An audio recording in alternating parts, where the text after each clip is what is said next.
पशु की तरह अगर इंसान तैयार करने हैं, तो वो तो हो ही जाएंगे खिला पिला के। उसमें भी दूध में पानी मिला के दिया जा रहा है, चावल में पानी मिला के दिया जा रहा है। आईएएस पीसीएस से ज़्यादा इम्पॉर्टेंट है स्कूल में टीचर्स का सिलेक्शन। जिस दिन ये होगा उस दिन वो लोग नहीं होंगे जो आज हैं टॉप लेवल पे बैठे हुए।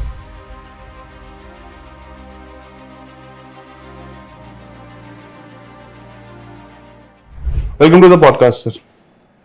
अभी बात चल रही है पेपर लीक और इन सब चीज़ों की। अभी रिसेंटली बजट्स भी आए थे, तो आयरनी ये है सर हमारे देश की कि हमारे देश का जो एजुकेशन बजट है पूरे देश का वो है 1.39 लाख करोड़, और जो हमारे देश में मुफ्त सेवाएं, राशन और बाकी सेवाएं जो बांटी जाती हैं उसका है 8.69 लाख करोड़। इसके बारे में आपका क्या कहना है?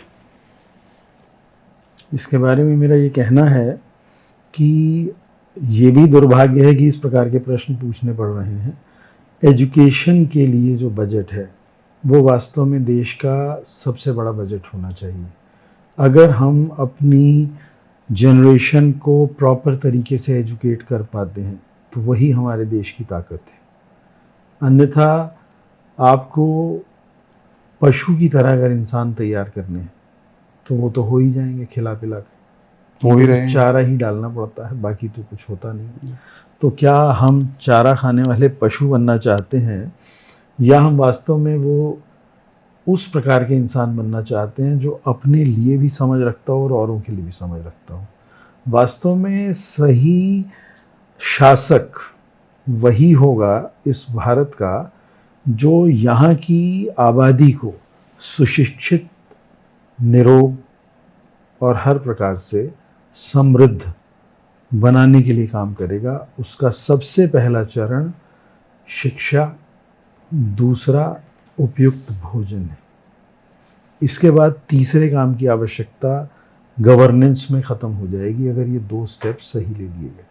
और शिक्षा का बजट जितना है इससे कम से कम 4 गुना होना चाहिए और दूसरी मदों को कम करना चाहिए।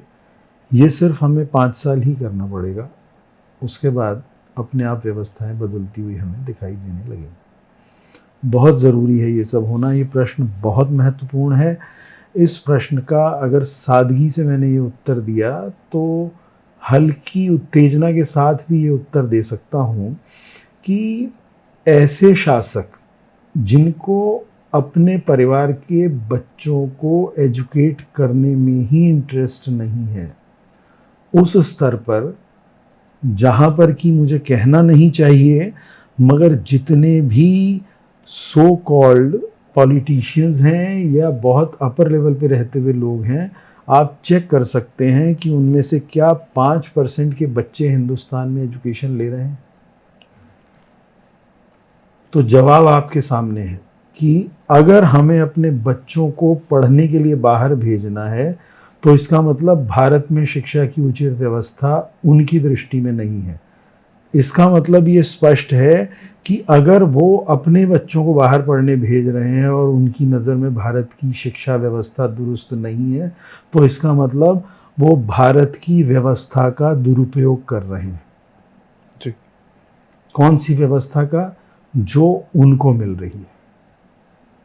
अन्यथा वो ध्यान देते ही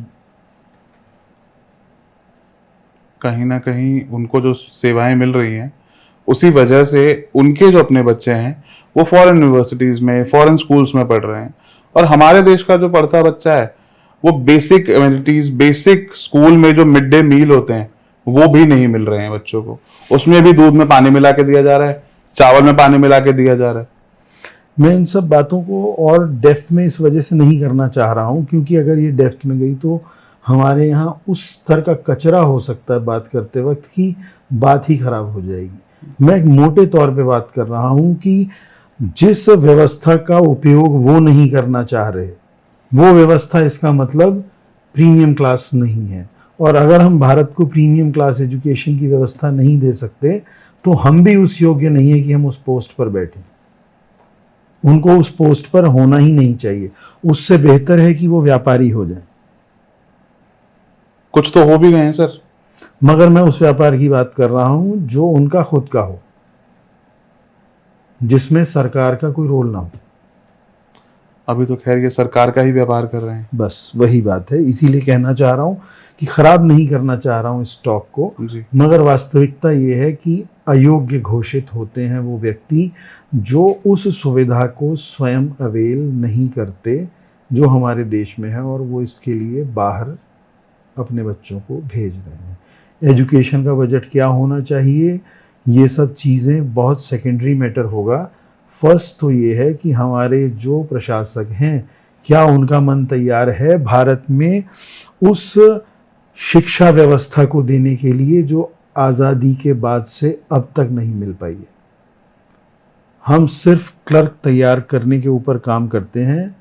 बेसिक एजुकेशन में बात कर रहा हूँ, कभी भी ऐसी एजुकेशन नहीं दी जाती जो भारत में विवेकानंद बनाने वाली हो, जी भारत की गरिमा को लेकर साथ चलने वाली हो।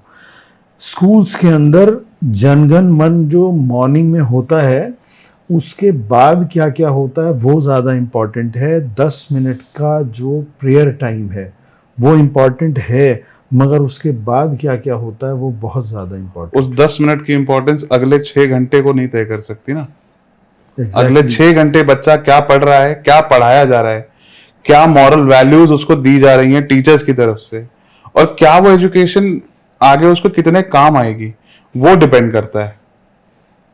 एक पॉइंट बीच में बस डाल रहा हूँ, आज बच्चे स्कूल्स में एब्यूज कर रहे हैं। बिल्कुल सर, और किस लेवल पे कर रहे हैं हर वहां पर मैं बात नहीं कर सकते यहाँ सब पे। पेरेंट्स को पता है। जी तो हमारे अंदर से आवाज़ नहीं आती कि इस व्यवस्था में सुधार होना ज़रूरी है। ये किसी एक व्यक्ति का कार्य नहीं है, ये तो सबका कार्य है। ये उन पेरेंट्स का भी कार्य होगा और समाज का भी होगा। बट स्कूल में जाकर अगर बच्चा घर में बहुत तरीके से कंट्रोल भी रखा जाता है, तो स्कूल जाकर वो बहुत कुछ ऐसा ले आता है जो नहीं आना चाहिए। ये साफ बता रहा है कि एक IAS PCS से ज़्यादा इम्पॉर्टेंट है स्कूल में टीचर्स का सिलेक्शन, जी स्कूल का एडमिनिस्ट्रेशन, यानी भारत का एडमिनिस्ट्रेशन।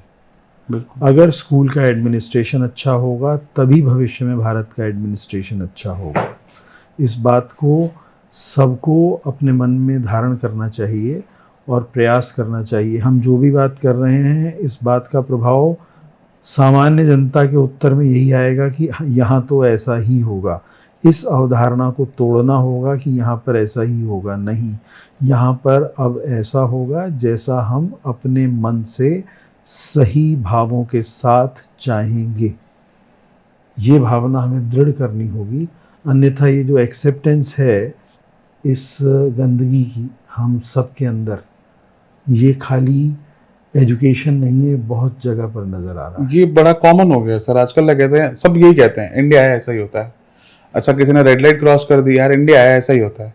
तो कोई करे ना कोशिश, हमें भी तो अंदर से एज अ सिटीजन हमारी भी तो कोई जिम्मेदारी है ना कि हम भी कुछ लाएं अपने अंदर से, सिविक सेंस लाएं, या अपने बच्चों को उस हिसाब से। आजकल होता क्या है, बच्चा जब गाली भी देता है ना, मैंने देखा है बहुत जगह पेरेंट्स बड़ा प्रमोट करते हैं कि अरे कोई बात नहीं, बच्चा है दे दिया। नहीं, वही बच्चा आगे बड़ा होगा, वही बच्चा आगे कोई नौकरी करेगा, या कहीं ना कहीं देश का कहीं ना कहीं कुछ ना कुछ जरूर कंट्रीब्यूट करेगा देश की इकोनॉमी में और देश की प्रगति में। रिस्ट्रिक्शन होना चाहिए कुछ चीज़ों के ऊपर, बहुत ज़रूरी है। वो आता नहीं है, क्यों नहीं आता? क्योंकि विल नहीं है। देखिए एक बात मैं आपको बताऊं, मैंने कहा ज़रूर नागरिक, भारत, बच्चे सब कह रहा हूं, मगर कहीं ना कहीं ये ड्राइव शुरू ऊपर से ही होगी, तभी बात बनेगी। और ऊपर से का मतलब है जितने भी टॉप लेवल पे बैठे हुए लोग हैं, और जब तक वो अपना मन नहीं बनाएंगे कि अब ये होना ही है, तब तक ये नहीं होगा। और आप एक बात ध्यान रखिए, मैंने इंफ्रास्ट्रक्चर का एग्जांपल आपको दिया, मन बना इस बात के लिए तभी ये हुआ है जी। तो ऐसे ही मन बनेगा एजुकेशन के लिए, तभी ये होगा। और एक बात ये भी आप ध्यान रखना कि जिस दिन ये होगा उस दिन वो लोग नहीं होंगे जो आज हैं टॉप लेवल पे बैठे हुए। आज से मतलब मेरा आज तक जो लोग बैठे हैं उनमें कुछ अच्छे भी होंगे, ऐसा नहीं है, बिल्कुल सर। मगर मैं बात कर रहा हूँ कलेक्टिव। जब तालाब का पानी खराब है तो एक साफ मछली भी गंदी हो ही जाती है। ऐसा नहीं सिस्टम में सभी लोग खराब होंगे, जरूर कुछ ना कुछ हमारे सिस्टम में सही भी होंगे, बट एक्सटर्नल प्रेशर्स और बाकी सब चीजों के चक्कर में शायद वो भी कुछ ना कर पा रहे हैं। सही ज़्यादा हो सकते हैं, ख़राब कम होंगे, मगर वो ख़राब इतना ज़्यादा बढ़ चुका है कि सही वाले वहाँ से हटने शुरू हो गए। उनको लगता है ये मेरा फील्ड ही नहीं। वो हथियार डाल चुके हैं। ये है समस्या। जी, तो उम्मीद करते हैं आने वाले समय में सर कि जो भी हमारे पॉलिसी मेकर्स हैं देश के, वो कोशिश करेंगे कि एजुकेशन बजट सबसे बड़ा हिस्सा हो हमारे देश के एनुअल बजट का। मैं इस विषय में अपने सभी श्रोताओं को एक बात ये ज़रूर कहना चाहूँगा कि जितना बड़ा बजट इंफ्रास्ट्रक्चर के लिए आता है और इंफ्रास्ट्रक्चर को बदल रहा है, हमें इस बात का ध्यान रखना होगा एजुकेशन के बजट को ट्रांसपेरेंसी के साथ बड़ा करना होगा, ताकि वो हमारे देश के रियल इंफ्रास्ट्रक्चर को बना सके जो हैं हमारे बच्चे। उम्मीद है sir. Thank you so much.